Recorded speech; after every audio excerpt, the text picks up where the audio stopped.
Good morning Philippines, magandang umaga Luzon, ug maayong adlaw Visayas ug Mindanao. Adlaw Miyerkules, Oktubre 18, 2023. Ako ang inyong alagad sa balita, Atalia Saniel. Ang mga ulo sa nagbagang balita. Weather forecast. Duha sa weather system magdala ulan sa Pilipinas. Sa local news, pastor gituuhang magkoneksyon sa pagkamatay sa Mr. Cagayan de Oro. Hustong sweldo may positibong resulta. West Montcalm magpahigayon og 2-day rescue training. Ug sa national news, Miss Grand Philippines candidate gideklarang missing. Marcos, mas gipakusog pa ang Coast Guard. Giaprobahan sa COMELEC ang pagbalin sa mga incompetent nga mga opisyal sa PhilHealth. Ug sa international news, Japan Airlines nagdugang og extra nga biyahe aron sa mga sumo wrestlers. Suba sa Amazon, nahulog sa labing ubos nga level sa 121 katuig. Entertainment news. Liza Soberano, Hollywood debut sa super exciting, ingon pa ni James Reid. Bagong klase sa Scorsese gangster nga obra maestra. Latest sports. Kampo ni Obiana midepensa sa reckless, irresponsible nga akusasyon sa doping. International features. Paglupad aron makig-away sa polio. National feature. As eskwelahan nga naglingkod ibabaw sa isla sa Pangasinan, milambo taliwala sa mga hagit. Additional news. Sa Aleppo, nahibalan dayon namon nga ang mga ospital mao ang labing peligro nga lugar. Og sa atong trivia, Cagayan de Oro Gaston Park sa una.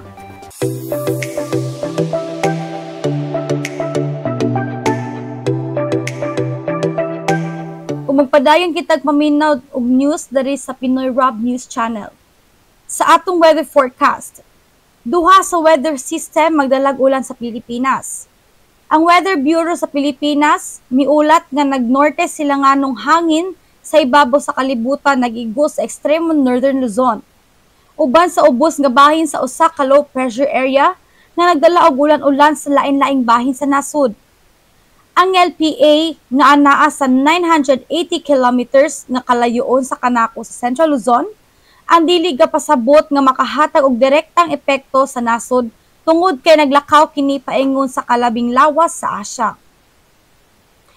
Apan giestimar sa Weather Bureau na ang mga ulan-ulan o mga pag-ulan nga may kuyaw sa Palawan gikan sa LPA's Tarof o adunay kahigayunan nga ang kusog o grabing pag-ulan mahimong hinungdan sa mga flash flood o landslides. Gipanag-iyahan usab ang mga isolate nga hinay nga ulan sa Batanes, Cagayan, Isabela ug Apayao. Tungod sa norde sila nganong hangin sa ibabaw. Ang ubang bahin sa nasod mahimo mag-antos ug mag-isolate nga ulan-ulan nga gikan sa localized nga mga pag-ulan.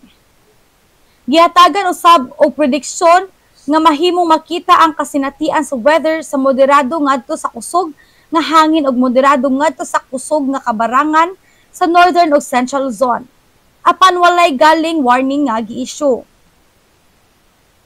Sa laing mga dapit, ang hangin magpaantos ngadto sa hinay ngadto sa moderado ug ang kabarangan maglaom sa hinay ngadto sa moderadong kabarangan.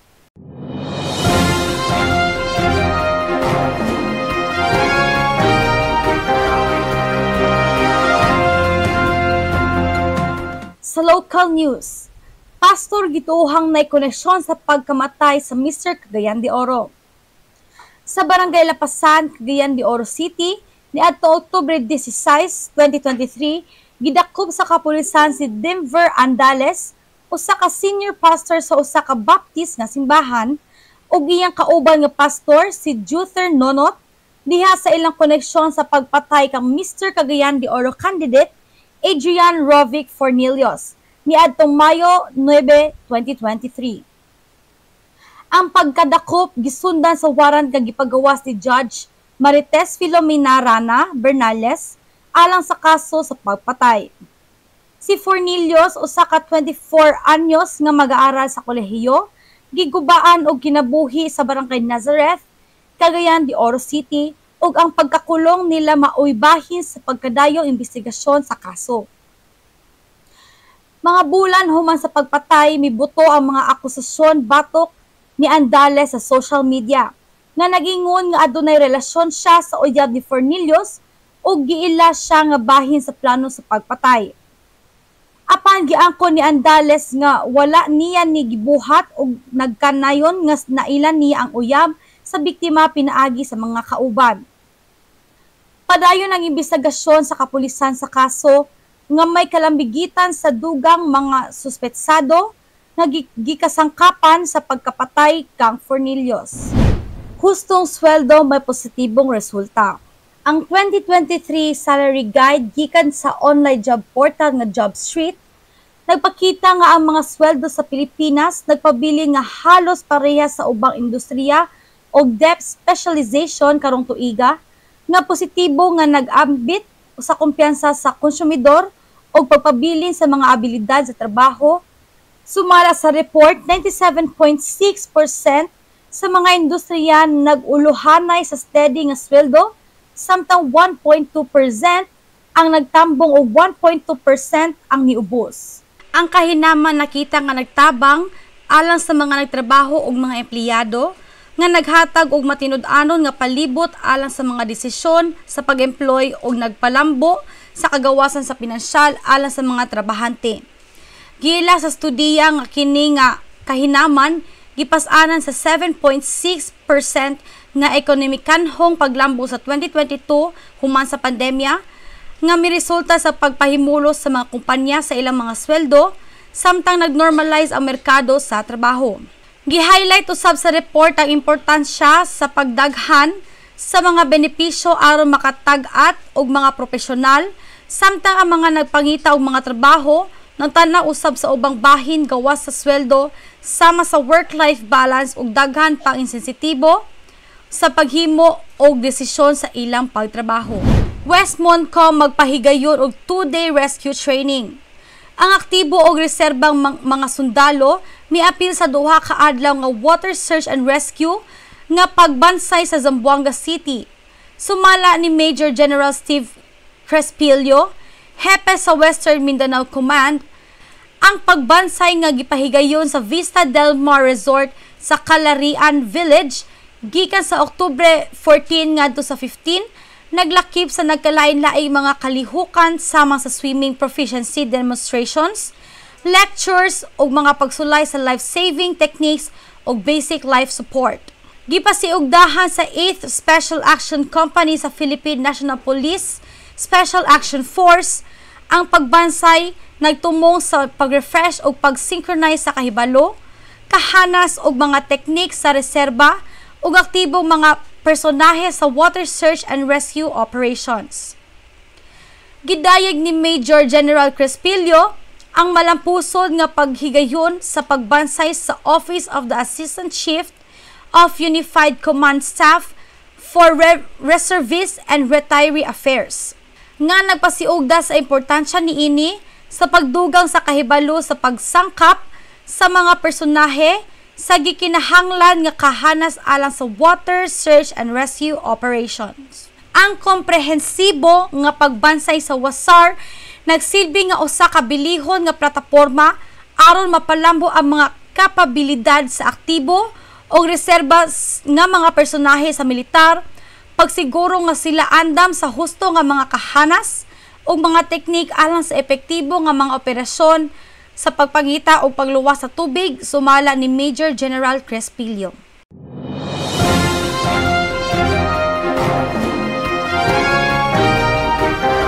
Sa national news, Miss Grand Philippines candidate gideklarang missing. Ang pamilya ni Catherine Camilon, usa ka 26 years old nga kandidata sa Miss Grand Philippines 2023, nagbalita nga nawala siya sugod pa sa Huwebes, Oktubre 12. Niadtong niaging Huwebes, mitambong si Catherine sa Batangas City alang sa usa ka meeting uban sa usa ka online media company o gipahibalo niya ang iyang pamilya nga magpabilin siya sa Balisong Channel. Apa nagdagan ang kabalaka human dili na makuha ang iyang cellphone. Sa iyang katapusan nga tawag, gisulti niya nga nagulat siya sa Bawan Petron alang sa usa ka kasamang muadto sa balisong. Ang iyang pamilya nga wala makakita niya sa opisina sa balisong o mga gasolinahan, mikonsulta sa pulis alang sa tabang. Si Rose, ang inahan, nagpanalipod og naghagit alang sa maayong pagbalik ni Catherine og nagkanayon nga dili kini normal alang kang Catherine og nagahulat sila nga muuli siya sa ilang balay. Ang pulis aktibong naghimo og investigasyon aron masayran ang iyang kahimtang. Mga karabno, di kita magkumpiyansa sa mga tupalibot kay pareha ni Miss Catherine nga nawala nga dili man tani siya usual daw kuan nga ingan nilang so natingala yun may na lang kay nagimbestiga na ang mga kuan mga pulis og gipangita na yun si Miss Catherine and unta I hope nga makita na yun siya. Marcos, mas gipakusog pa ang Coast Guard. Si President Ferdinand Marcos Jr. misulti sa kakomitment sa gobyerno sa Pilipinas nga paligunon ang kakayuhan sa maritime defense sa Philippine Coast Guard ato sa ika-122 nga anibersaryo sa PCG. Gisaysay nga mga 40 kasakayan matag usay 15 meters ang taas o gigama sa Cebu. Gikanang gialangkuban alang sa mas kusog nga puwersa sa PCG. Si President Marcos nagpahayag sa kahinanglan sa pag-upgrade sa kagamitan o papalambo sa training alang sa Coast Guard, ilabin na nga nagdala kining importante nga bahin sa pag-atubang sa mga problema sa West Philippine Sea. Gisalmutan usab niya ang iyang pasalamat ngadto sa mga international nga kauban sa pagsalig sa kaayo sa PCG. Ang PCG nga anaa sa unahan sa pagdumala sa mga isyu sa kadagatan, lakip na ang West Philippine Sea, gipahibaluan nga i-prioritize ang modernisasyon tungod sa mga insidente gikan sa China. Gisumpayan ni Commodore J. Tariela ang pagkinahanglan sa modernisasyon tungod sa limitadong kakuyahan sa pipila kasakayan sama sa BRP Malapascua nga makapamando lamang og patrol sa duha ka semana. Ang kahinanglan sa gobyerno sa pagpalambo sa PCG nagpaila sa ilang pagpadayon sa pagsulbad sa mga isyu sa seguridad sa kadagatan o pagpanalipod sa integridad sa nasod. Marcos, mas gipakusog pa ang Coast Guard. Si President Ferdinand Marcos Jr. misulti sa kakomitment sa gobyerno sa Pilipinas nga paligunon ang kakayuhan sa maritime defense sa Philippine Coast Guard ato sa ika-122 nga anibersaryo sa PCG. Gisaysay nga mga 40 kasakayan matag usay 15 meters ang taas o gigama sa Cebu. Gisaysay nga mga 40 kasakayan matag usay 15 meters ang taas o gigama sa Cebu. Gikanang gialangkuban alang sa mas kusog nga puwersa sa PCG. Si President Marcos nagpahayag sa kahinanglan sa pag-upgrade sa kagamitan o papalambo sa training alang sa Coast Guard, ilabin na nga nagdala kining importante nga bahin sa pag-atubang sa mga problema sa West Philippine Sea. Gisalmutan usab niya ang iyang pasalamat ngadto sa mga international nga kauban sa pagsalig sa kaayo sa PCG. Ang PCG nga anaa sa unahan sa pagdumala sa mga isyu sa kadagatan, lakip na ang West Philippine Sea, gipahibaluan nga i-prioritize ang modernisasyon tungod sa mga insidente gikan sa China. Gisumpayan ni Commodore J. Tariela ang pagkinahanglan sa modernisasyon tungod sa limitadong kakuyahan sa pipila kasakayan sama sa BRP Malapascua nga makapamando lamang og patrol sa duha ka semana. Ang kahinanglan sa gobyerno sa pagpalambo sa PCG nagpaila sa ilang pagpadayon sa pagsulbad sa mga isyu sa seguridad sa kadagatan o pagpanalipod sa integridad sa nasod. O ganaa pagyapunta sa national news nato nga bahin. Giaprubahan sa COMELEC ang pagbalhin sa mga incompetent nga opisyal sa PhilHealth. Ang Komisyon on Elections miapruba sa hangyon ni Health Secretary Teodoro Herbosa nga ibali lang diha at least 7 ka opisyal gikan sa Philippine Health Insurance Corporation tungod sa kawad-an sa kumpiyansa. Si Herbosa nga usab ang chairman sa PhilHealth Board makadawat og aprobasyon gikan sa COMELEC ilabi na sa mga exemption sa Omnibus Election Code nga nagdili sa pagbalhin sa mga empleyado sa gobyerno sa panahon sa eleksyon. Ang memo sa COMELEC, permado ni Chairman George Garcia, nagingon nga ang PhilHealth Board nagdumili sa kumpiyansa sa 7 ka miyembro sa Executive Committee tungod sa ilang gipahimamat nga kakulang sa kakayuhan, grabing kalapas sa katungod ug dili epektibong liderato nga naghatag og negatibong epekto sa PhilHealth. Si Herbosa baguhay pa lamang nagreklamo sa Executive Committee kabahin sa mga late nga bayad ngadto sa mga ospital. Gidili sa COMELEC nga ang pagbalin sa mga opisyal sa PhilHealth kinahanglan nun alang sa maayong pag-andam sa insurer, dili makahatag og impluwensya sa umaabot nga barangay og sangkuniang kabataan eleksyon sa Oktubre 30 og dili kinahanglan nga adunay pag-promote o pagtaas sa sweldo. Ang eleksyon nga panahon sa BSKE milutaw gikan Agosto 28, 2023 ngadto sa November 29, 2023.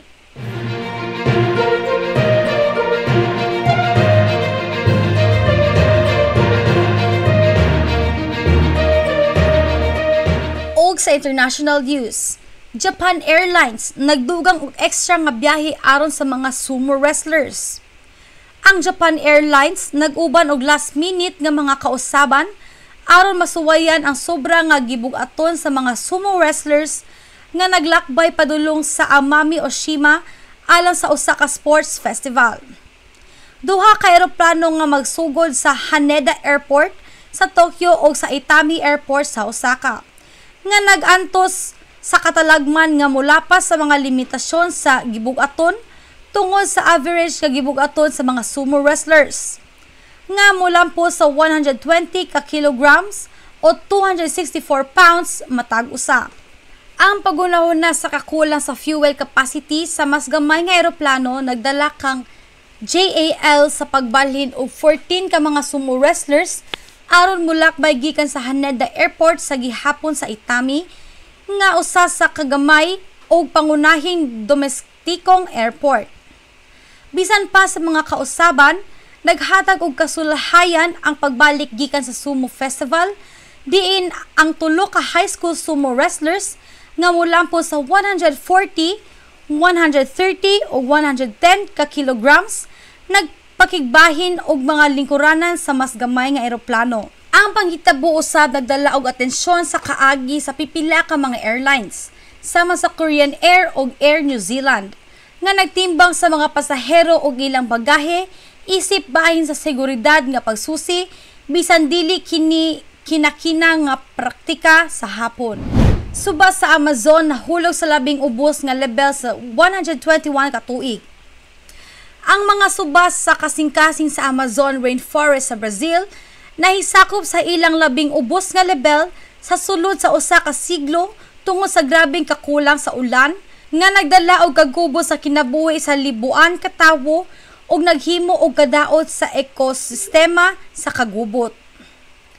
Ang pantalan sa Manaus, ang pinakadaghan sa syudad sa rehiyon, nag-record og 13.59 meters o 44.6 katiil nga tubig ni adtong Lunes kumpara sa 17.60 ni adtong miaging tuig nga nagtala og labing ubos nga level sa 121 ka tuig nga na-record sa kasaysayan.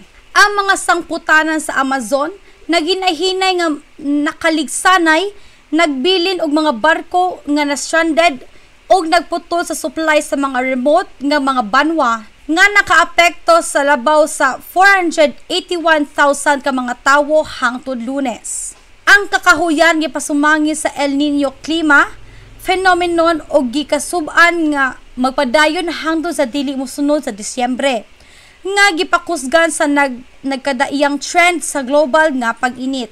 Ang grabeng kakahuyan nagdala og kalisod sa pag-akses sa pagkaon, tubig nga inom ug tambal alang sa mga kabus nga mga banwa sa duol sa Manaus.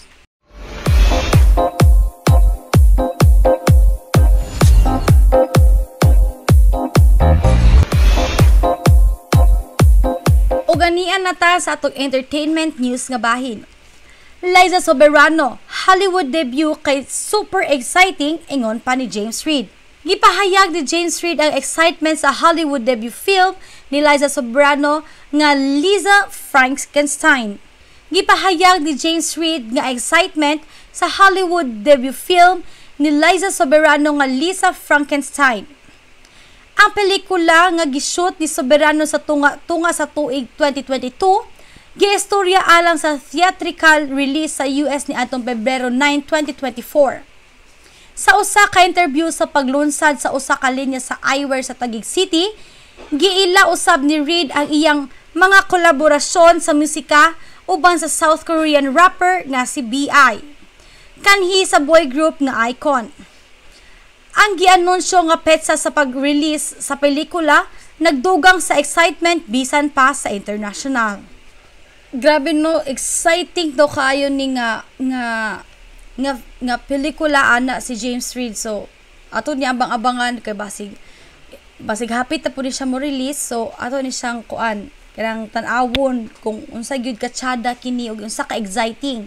And congrats po dili lang kang Liza kung pati si James Reid nga naka-collab siya sa music sa South Korean rapper nga si B.I. sa Icon. So congratulations sa inyong duha. Bagong klase sa Scorsese gangster nga obra maestro.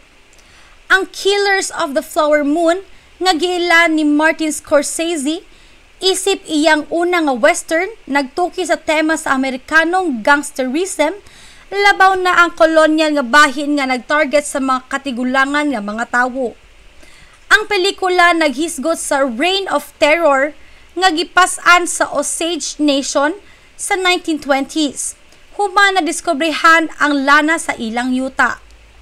Gihulagway ni Scorsese ang tukma sa FBI agent nga unang gituohang himsog ngadto sa Osage sa pagtumong kina Molly Kyle og Ernest Burkhart. Ang pelikula nagtahi og komplikadong sugilanon sa gugma, kasakitan o katiwala nga naghatag og usa ka napukan nga masterpiece sa makakusganon nga karera ni Scorsese sa iyang mga solo nga mga kanta sama sa 7 o 3D.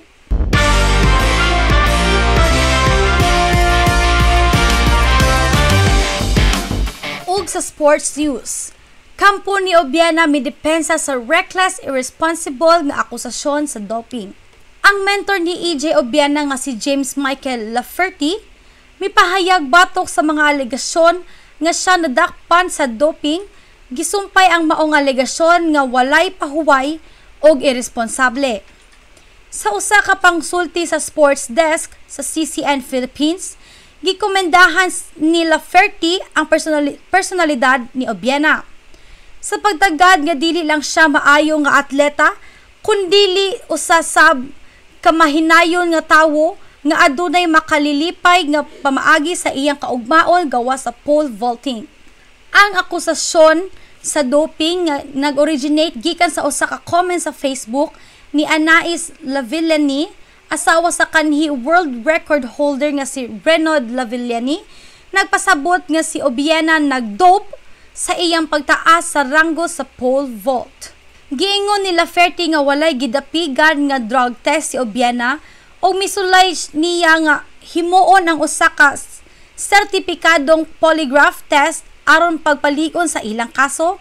Nagpakita sa iyang kumpiyansa sa kawalay sala ni Obiana ug nagpamatuod sa plano nga naghimo og legal nga akasyon batok sa nag-ingon niini.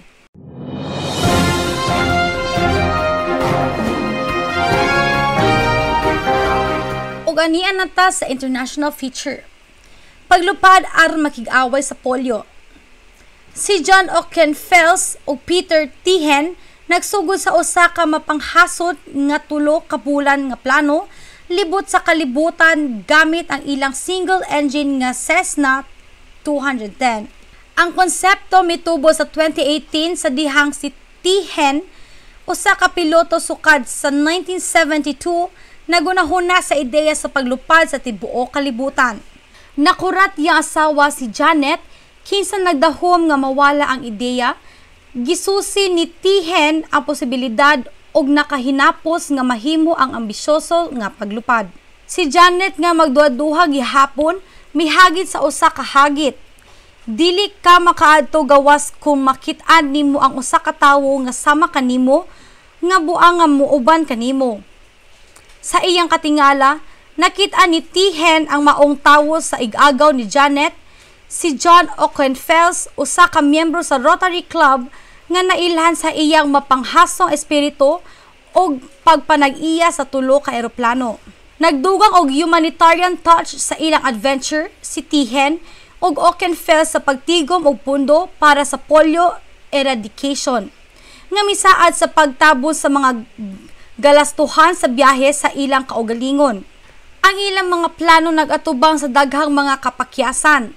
Lakip ang mga paglangan nga may kalabutan sa pandemya ug mga hagit sa geopolitikal nga nagbago sa ilang ruta.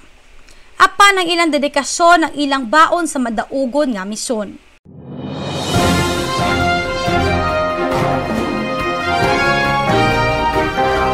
Og dirita sa national feature. Ang eskwelahan nga naglingkod ibabaw sa isla sa Pangasinan milambo taliwala sa mga hagit. Ang Silaki Elementary School, ang unang elementaryong tunghaan sa gamay nga isla sa Bolinao, Pangasinan, nagmugna og kalambuan sukad sa iyang pagtukod ni adtong Setyembre 2022. Una, usa kini ka balay nga adunay duha ka silid eskwela, apan karon ang eskwelahan sa silong sa bulsa sa isla sa Silaki may duha ng mga balay nga adunay 4 ka silid eskwela nga gihatag sa mga estudyante gikan sa kindergarten hangtod sa grade 6. Pundo sa Rotary Club of Bolinao, nakakita og kalambuan ang eskwelahan pinaagi sa pagdugang og duha ka regular nga mga magtutudlo niining tuiga nga miabot sa 5 ka permanente nga mga magtutudlo. Bisag dunay kabalak-an sa kaluwasan sa mga magtutudlo ato sa panahon sa bagyo, padayon nga nagtanyag og edukasyon ang eskwelahan nga maagian sa 15 ngadto 20 ka minutos nga sakay sa bangka. Ang kalambuan sa Silaki Elementary School gipasalamatan sa kahinaman sa iyang mga magtutudlo, sa kooperasyon sa mga ginikanan o sa suporta sa komunidad. Bisan pa sa mga hinalaning kinaiya sa ilang kahimtang sa pagpuyo sa isla, nagpakita og maayong panglawas og nutrisyon ang mga estudyante og naglaom ang eskwelahan nga mas mulambo pa ang iyang mga kahinaman aron mahatagan og mas daghan nga buluhaton og suporta alang sa mga magtutudlo og estudyante. Additional feature, opinion by Hamza Al-Kataeb. Sa Aleppo, nahibal-an dayon namo nga ang mga ospital mao ang labing peligro sa lugar. Usa ka Syrian doctor ug kanhi director sa ospital sa Aleppo nag-ambit na makalisang kahimtang sa panahon sa gubat sa Syria o naghimo og pagkumparar sa kasamtangang kahimtang og Ukraine. Sa pag-ila sa pagpamahog sa mga kusog sa Russia sa Aleppo, giunsa kini og gitutok nga pag-atake sa mga ospital aron usa ka estrakikong galaw.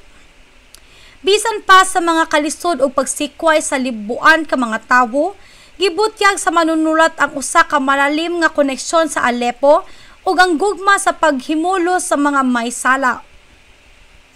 Giangkon niya ang mga demonstrasyon sa London nga nangandoy sa pagtapos sa pagbomba sa mga ospital ug nag-awhag alang sa mga tawo sa Syria o Ukraine. Gipahayag sa manunulat ang iyang hangyo ngadto sa mga profesional sa medisina sa Ukraine nga mosugot sa bagong panahon sa paghatag og panglawas sa panahon sa kagubot o gibasihan ang kahimtang sa pagpamahog bisan sa dihang adunay kabangis ug ang panginahanglanon sa global nga suporta sa pagkabisog batok sa mga mapanghimatuod nga rehimen.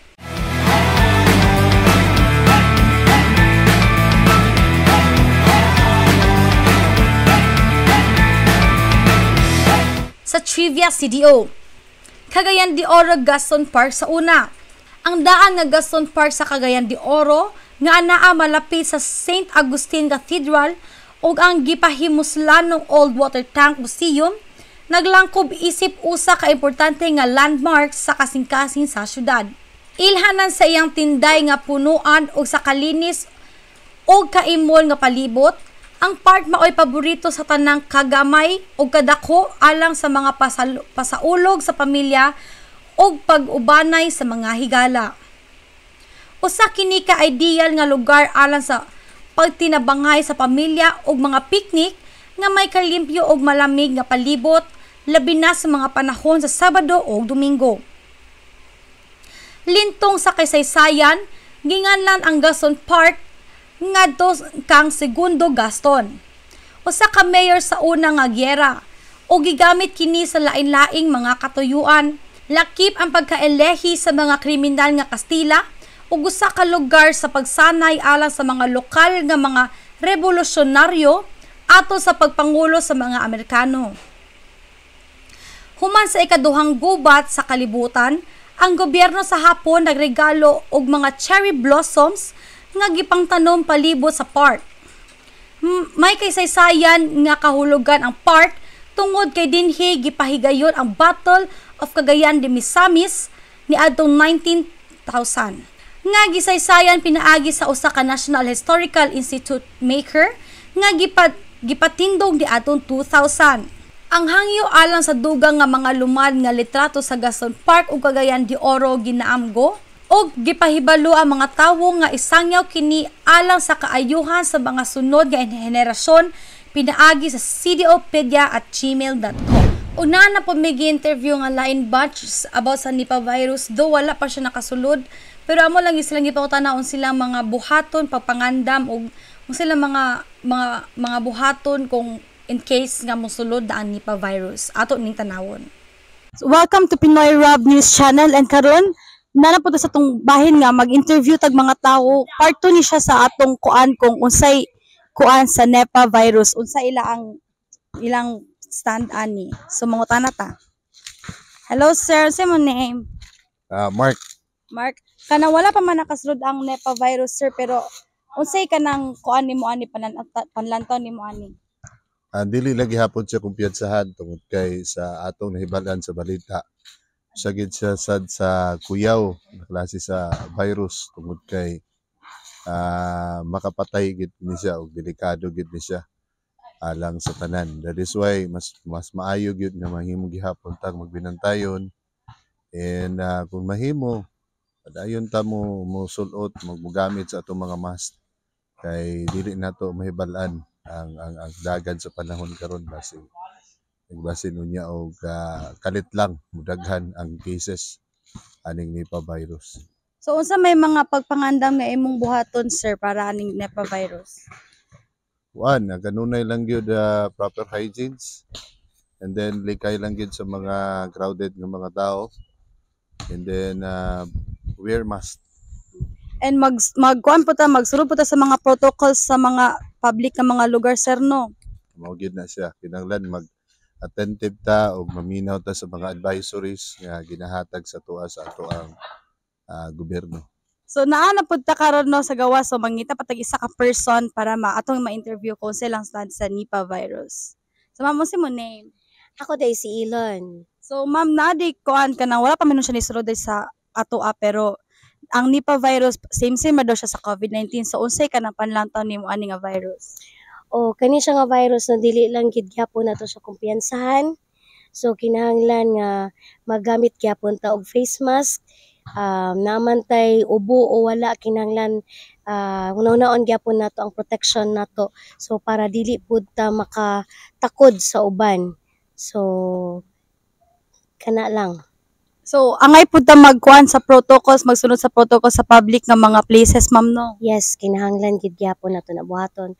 Alcohol gihapon, kung mag-ubo kinahanglan tabunan gid ang baba para dili na maka-spread og virus, and then manghinaw gyapon. Sige, salamat kaayo sa imong pagkuan sa about sa Nipah virus ma'am. Thank you.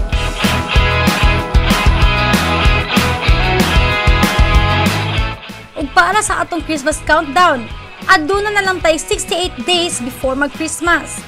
So mga karob, mga pamilya dira, inyong mga pamilya, pangandam na kamo, ipatin yung mga bulsa kay para na po'y mahatag sa inyong mga pamilya o inyong mahanda para sa Christmas o Noche Buena. O maukad to ang mga nakuha nga impormasyon, sulod o gawa sa nasod. Please subscribe, follow, like, and share Pinoy Rob on YouTube channel. And daghang salamat sa inyong pagtanaw o pagpaminaw sa Pinoy Rob News Channel Cagayan de Oro. Og ako nagahangyo usab pa nga mag-support and subscribe and turn on notification for more updates and info. Og daghang salamat sa inyo ang pagpaminaw. Subli daghang salamat og dalaygo ng Dios.